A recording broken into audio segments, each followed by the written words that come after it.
নমস্কার বন্ধুরা, learning with পূর্ণ ইউটিউব চ্যানেলে তোমাদের সবাইকে স্বাগত।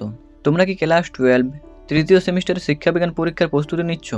তাহলে আজকের ভিডিওটি তোমাদের জন্য অত্যন্ত গুরুত্বপূর্ণ, কারণ আজ আমি নিয়ে এসেছি ভিন্ন সক্ষমতা সম্পন্ন শিশুদের শিক্ষা অধ্যায় থেকে 40টি সবচেয়ে গুরুত্বপূর্ণ এমসিকিউ প্রশ্ন ও উত্তর, যেগুলি পরীক্ষায় আসার সম্ভাবনা খুবই বেশি। তাহলে ভিডিওটি শেষ পর্যন্ত দেখো এবং চ্যানেলটি সাবস্ক্রাইব করে নাও। চলো তাহলে দেরি না করে শুরু করা যাক ভিডিওটি। উচ্চ মাধ্যমিক তৃতীয় সেমিস্টার এডুকেশন, ভিন্ন সক্ষমতা সম্পন্ন শিশুদের শিক্ষা। 1 নম্বর কোয়েশ্চেন, ব্রেইল এর আবিষ্কারক হলেন লুইস ব্রেইল। ঠোঁটনাড়া পদ্ধতির প্রবর্তন কে?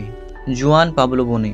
লিপ রিডিং পদ্ধতি ব্যবহৃত হয় মুখ ও বধিরদের শিক্ষায়। শ্রবণ প্রতিবন্ধীদের জন্য সর্বপ্রথম শিক্ষা উদ্যোগ নেওয়া হয় স্পেনে। গাণিতিক সংক্রান্ত শিখন অক্ষমকে কি বলা হয়? ডিসক্যালকুলিয়া। পঠন বা পড়ার ক্ষেত্রে অক্ষমকে কি বলা হয়? ডিসলেক্সিয়া। ডিসগ্রাফিয়া কিসের সাথে সম্পর্কিত? লিখতে সমস্যা। ব্রেল পদ্ধতি কাদের শিক্ষার জন্য ব্যবহার করা হয়? দৃষ্টিহীন শিশুদের জন্য। আংশিক দৃষ্টিমানরা সর্বাধিক কত পয়েন্ট লেখা পড়তে পারে? 18। অঙ্ক করার সুবিধার জন্য অন্ধরা ব্যবহার করে অ্যাবাকাস। মুম্বাইয়ের সর্বপ্রথম মুখ বধির শিক্ষা প্রতিষ্ঠান গড়ে ওঠে 1884 সালে। ব্রেল শিখন পদ্ধতির মূল ভিত্তি হলো আঙ্গুল। ব্রেল পদ্ধতি চালু হয় 1829 সালে। হোয়াইট ক্যান স্টিক ব্যবহার করে অন্ধ শিশুরা। কয়টি বিন্দুর সাহায্যে ব্রেল লেখা হয়? 6টি।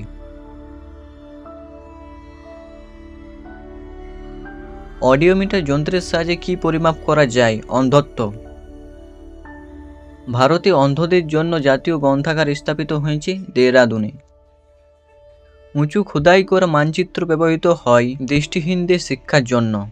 ব্রেল পদ্ধতির প্রবর্তক লুইস ব্রেল যে দেশের নাগরিক? ফ্রান্স। আমাদের দেশে যে রক্ত সঞ্চালনমূলক পদ্ধতি ব্যবহার করা হয় তার নাম হলো করপল্লবী। সারা বিশ্বে বিভিন্ন ভাষায় ব্রেল প্রবর্তন করে যে সংস্থাটি তা হলো ইউনেস্কো। ব্রেল পদ্ধতিতে লেখার কলমটিকে বলা হয় স্টাইলাস। ব্রেলকে পাঠ করতে হয় স্পর্শ করে। যে রোগ অপটিক নার্ভকে ক্ষতিগ্রস্ত করে তা হলো গ্লুকোমা। মিশনারিরা অন্ধদের জন্য সর্বপ্রথম শিক্ষা প্রতিষ্ঠান স্থাপন করে অমৃতসরে।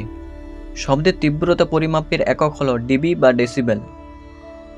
অক্টেভ ব্যান্ড নামক যন্ত্রের সাহায্যে কি পরিমাপ করা হয়? বধিরতা। কম্পন ও স্পর্শানুভূতি পদ্ধতি ব্যবহার করা হয় বধিরদের জন্য। বর্তমানে কোন রাজ্যে সর্বাধিক মুখ ও বধিরদের জন্য বিদ্যালয় আছে? মুম্বাই। কোন পদ্ধতি শ্রবণ শক্তি ব্যাহতদের শিক্ষাদান করতে সাহায্য করে? Lip reading.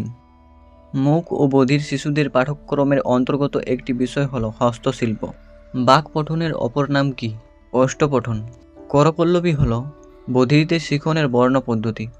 যাদের শ্রবণ শক্তি 90 ডেসিবেলের বেশি তাদের বলা হয় সম্পূর্ণ বধির। মুখ ও বধিরদের জন্য মৌখিক পদ্ধতির প্রবর্তন করেন জুয়ান পাবলো বনে। ব্রেল লেখা হয় কোন দিক থেকে কোন দিকে? ডান দিক থেকে বাঁ দিকে। টকিং বুক মূলত কাদের শিক্ষার উপকরণ? দৃষ্টিহীন শিশুদের।